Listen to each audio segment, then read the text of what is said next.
So I asked the question during the last episode, how were they going to deal with the 400 years of time, and were they going to be using like a rotating cast of characters that comes in and out over the seasons? And we got our answer in this episode, which I'm going to spoil. So if you haven't watched it, pause, go away, watch it, come back. You've had your warning. This is not spoiler free. We're talking all the things. So 5, 4, 3, 2, 1.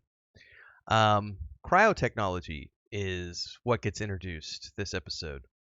And this sort of answers all the questions I had about whether or not they were going to have a rotating cast of characters, because it looks like they're going to be keeping the same cast of characters, given the fact that they're going to be using the cryotechnology on at least some of the principles. Um, and this also brings up close to the front this guy who I asked at the beginning of the episode when we found out he had terminal cancer. I said he's got to tie into this somehow with the multiple dimension theory, and that was not the case. He definitely is important to the overall plan moving forward, but not because of multiple dimensions. Essentially, through the course of this episode, we come to find out that first and foremost, they're not going to be able to get their hands on 1,000 nuclear bombs. They've come up with 300. That's all they've got. They do have cryotechnology, which is going to allow them to ship someone through, hundreds of light years of space.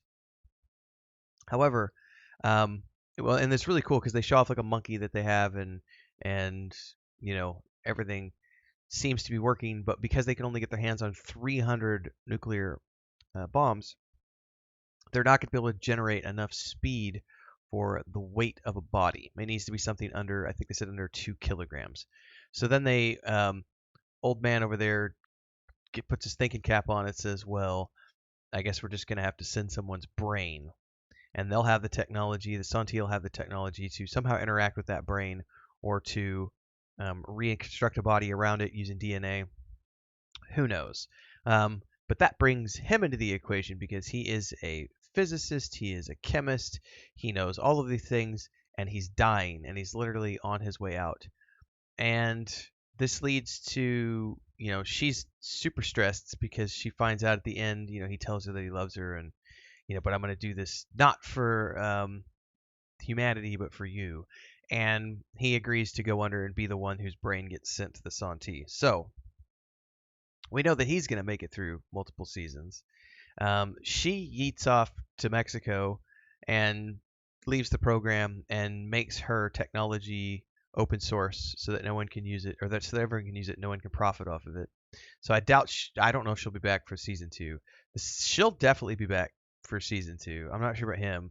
Liam's character will definitely be back, because he plans to use the cryotechnology to freeze himself, because no one on the planet is as capable as him as of taking care of the plan, as he says. He's like the only one, and he uses this phrasing, which I don't know what it comes from, but he's like, humanity can only advance, and he's the only one who's capable of making sure that humanity only advances. So it's really just at this point in his mind is we cannot go backwards. We are not allowed to take steps back. We can only advance. We must survive as a species, and that means doing extremely risky and avant-garde and cutting edge technology, and whatever it takes, every sacrifice necessary, only advance. What's very interesting is the old man tries to get him to sign a loyalty agreement to humanity, and he's like, fuck you, I don't care about humanity, but I will sign an oath of loyalty to her because I trust her, and she says that I'm the only choice that we have. So this makes the old man say, hey, you know what, you are the right one for the job, because the fact that you're not 100% pro-humanity means that they are that much more likely to want to pick you up, because they know that you could potentially not be on our side. You could potentially turn against us. But we're hoping, because you are our last hope, that you will be the right person for this job. So there's a lot of stuff going on here with the emotions of all the characters, and we're getting down to the wire because we only have one episode left, and it's going to be intense. What I don't know yet is if they're going to do some sort of a time jump at the end of the season to jumpstart where we're going for season 2. Don't know that yet. I got one more episode to watch, so I'll be finding out soon. In the meantime, the other thing is the old scientist lady, who started it all, has deep regrets about everything. Finally, it appears, and it appears those are legitimate. She goes home to her home and pulls some science books off the shelf, excuse me. And this ties in something that Liam's character said earlier in the episode, which is the one thing the Santi can't do is they can't read minds. They can see and hear everything with their cell phones, but they can't read minds.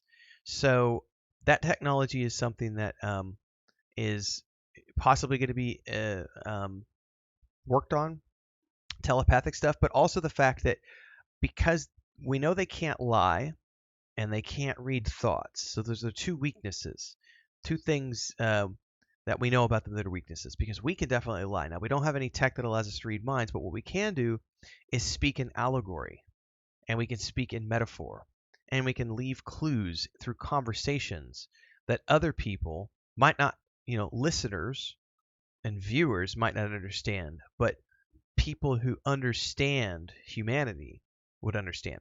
So the old lady scientist picks up some books and reads about them, and then ends up meeting with him. And she basically gives him these books, and she tells him this series of things, which I immediately knew to be, I recognize that she's trying to give him a clue. She's trying to give him a hint on how to defeat, or how to potentially defeat the Santi. So she actually has had regret. Now, I had to go look this up because I didn't know what she was referring to. So quick commercial break, everyone, to celebrate and give thanks to all of these amazing people who keep me on the air full time. Really appreciate the support. All you got to do is join as a member. You get access to private videos. You can also do super thanks on any upload, or super chats and stickers on any live stream or premiere you see. And beyond that, don't forget we're multi-streaming over on Twitch now, so you can support over there as well. Thanks so much to everybody. Let's get back to the video at hand. Apparently, I gotta find where this is written. So Dr.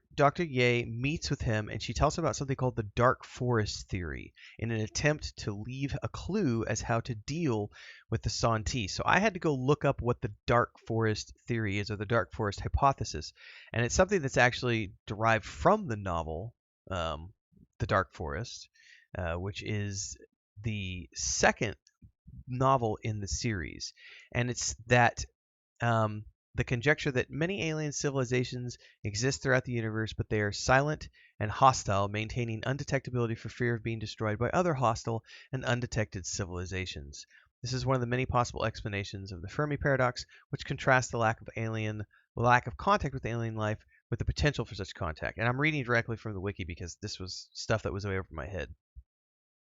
It basically presumes that any spacefaring civilization is going to view other intelligent life as an inevitable threat and thus destroy any nascent life that makes itself known.